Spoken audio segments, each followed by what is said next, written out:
All right, the sun came on out this afternoon, and a little practice was in store in Cougar Field. Perfect timing when that sun comes out here. See folks doing what appear to be track and field kind of infield events. And although we don't have this officially at Columbus State University, got cross country, but again, very nice to see folks embracing the afternoon. A little chill, but you got the sun. It was manageable. How's that?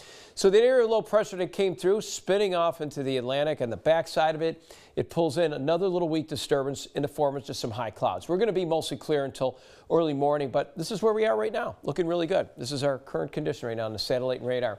Let's simulate that. We call this a trough, the area of low pressure. Now that low pressure that came through, okay, spinning around, and that's what brought the rain in yesterday.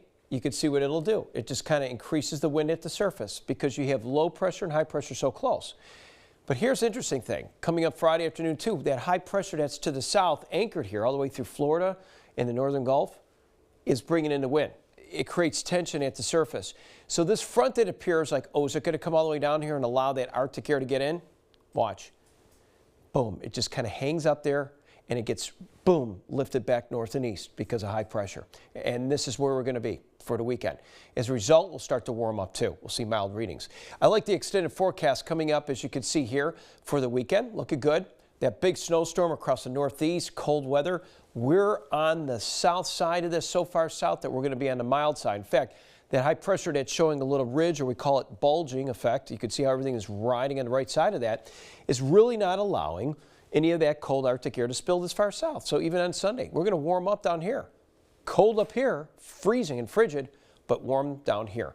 Not like last weekend. That's the nice part of this first alert forecast. So let's go into your Friday. Can't believe the weekend's already started. We're going to start to see that warm up. Lots of sun we'll see. We're going to wake up with some frosty conditions. Notice the winds, they start to pick up right around midday tomorrow and in the afternoon. So it'll be more calm in the overnight, which will allow to see that air to kind of settle and cool. We'll get down to 31. Like I said, some frost briefly, 10-degree rise in mid-morning, and those low 60s in the afternoon with those winds westerly. So it's going to be breezy in the afternoon. Got to put that in the forecast each day. I need to put the word breezy, breezy, breezy, but I think you get the picture. But as we rise Sunday to 60, 68 on Monday, whoa, very nice. And next week, low 70s here. So we'll be watching this system in here by midweek, just bringing a little light rain. That's about it. We're not talking about severe weather at this point, but lightning could be any time of year, and you need to know how to stay safe when there's lightning. The rule of thumb is this: when you count, oh, 5, 4, 3, oh, it's 2 miles away, it's irrelevant. Nobody should use that methodology, and I'm going to show you right now why. Because when you hear it, you're in striking distance. Tall objects such as trees and fences or whatever they may be are perfect conductors. It makes it easy for lightning to strike, and if you're nearby, in this case, more people perish because they're under high objects. But always inside. Stay inside. We do the 30-minute rule. The last clap of thunder you hear should be 30 minutes, and you don't hear any, you can resume outdoor activity. Teresa. All right, thank you so much.